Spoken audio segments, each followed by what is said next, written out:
ಭ್ರಷ್ಟಾಚಾರ 40% ಭ್ರಷ್ಟಾಚಾರ ನಡೆದಿದೆ. ಅದು ಕರೋನಾ ಟೈಮ್ದಲ್ಲಿ ಇರ್ಬೋದು, ಅಥವಾ ಬೇರೆ ಬೇರೆ PSI ಹಗರಣ ಇರ್ಬೋದು, ಅಥವಾ ಲೆಕ್ಚರರ್ಗಳ ಹಗರಣ ಇರ್ಬೋದು. ಈ ಎಲ್ಲ ಹಗರಣಗಳ ಸೂಕ್ಷ್ಮವಾಗಿ ತನಿಖೆಯನ್ನು ಮಾಡ್ತಿದೆ ಅಂತ ನಾವೇನು ಜನರಿಗೆ ಆಶ್ವಾಸನೆ ಕೊಟ್ಟಿದ್ವಿ. ನಿನ್ನೆ ಬಂದು ಆಯೋಗದ ಮುಖ್ಯಸ್ಥರಾದಂಥ ಬಂದು ವರದಿಯನ್ನು ಹುಡುಕಿದ್ದಾರೆ.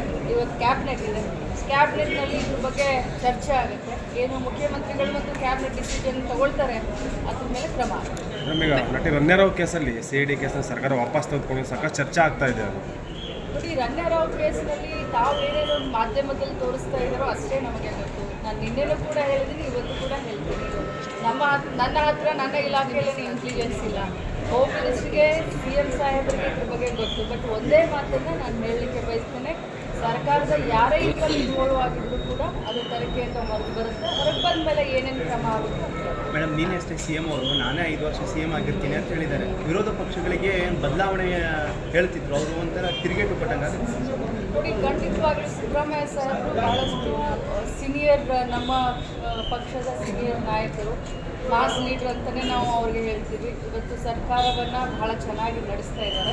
ಅವ್ರು ಏನು ಮಾತನಾಡ್ತಾರೋ ಅದು ನಮಗೆ ಆಶೀರ್ವಾದ ಅಂತ ಇಷ್ಟು ಹೇಳಲಿಕ್ಕೆ ಬಯಸ್ತೀನಿ. ಮೇಡಮ್, ನೀನು ಇನ್ನೊಂದು ಬಾಗಲಕೋಟೆಯಲ್ಲಿ ಅದು ಹುಡುಗರಿಗೆ ಏನೋ ಸಮಸ್ಯೆ ಆಗಿದೆ, ರೇಪದ್ದು, ಅದು ವಿಚಾರ ಬಂದಿದೆಯಾ? ನಿಮ್ಮ ಗಮನಕ್ಕೆ ಏನಾದರೂ ಬಂದಿದೆಯಾ? ನನಗೆ ಚಾಮರಾಜನಗರ ಜಿಲ್ಲೆಯಲ್ಲಿ ಬಂದಿರೋದ್ರ ಬಗ್ಗೆ ನನ್ನ ಗಮನಕ್ಕೆ ತಂದಿದ್ವಿ. ನಾನು ಇಮಿಡಿಯೇಟ್ ಆಗಿ ಆ ಶಿಕ್ಷಕನ ಮೇಲೆ 2 ಇಲಾಖೆಯಿಂದ FIR ಮಾಡಿ ಅವನ್ನ ಅರೆಸ್ಟ್ ಮಾಡಿಸೋಕ್ಕೆ ಕೆಲಸ ಮಾಡಿದ್ವಿ. ಬಾಗಲಕೋಟೆಯ ಬಗ್ಗೆ ನನ್ನ ಗಮನಕ್ಕೆ ಬಂದಿರೋದು ವಿಚಾರವಾಗಿ ಕೂಡ ಮುಸ್ಲಿಮರ ಮೀಸಲಾತಿಯನ್ನು ಏರಿಕೆ ಮಾಡಬೇಕು ಅನ್ನುವಂಥ ಚರ್ಚೆಗಳಿಗೆ ಆಗ್ತಾ ಇದೆ. 2B ಇಂದ 10% ನೋಡಿ. ಈಗ ನಾವು ಪಂಚಮಸಾಲಿ ಮೀಸಲಾತಿ ಕೇಳ್ತೀವಿ, ಬೇರೆಯವರು ಬೇರೆ ಮೀಸಲಾತಿ ಕೇಳ್ತಾರೆ. ಜನಾಂಗ ಬೆಳೆದಿರೋ ಜನಾಂಗದ ಯಾವ್ಯಾವ ರೀತಿ ಮೀಸಲಾತಿ ಬೇಕೋ ಅವ್ರು ಕೇಳುವಂಥ ಅಧಿಕಾರ ಹಕ್ಕು ಅವ್ರಿಗೆಲ್ಲರೂ ಸಿಗ್ತದೆ.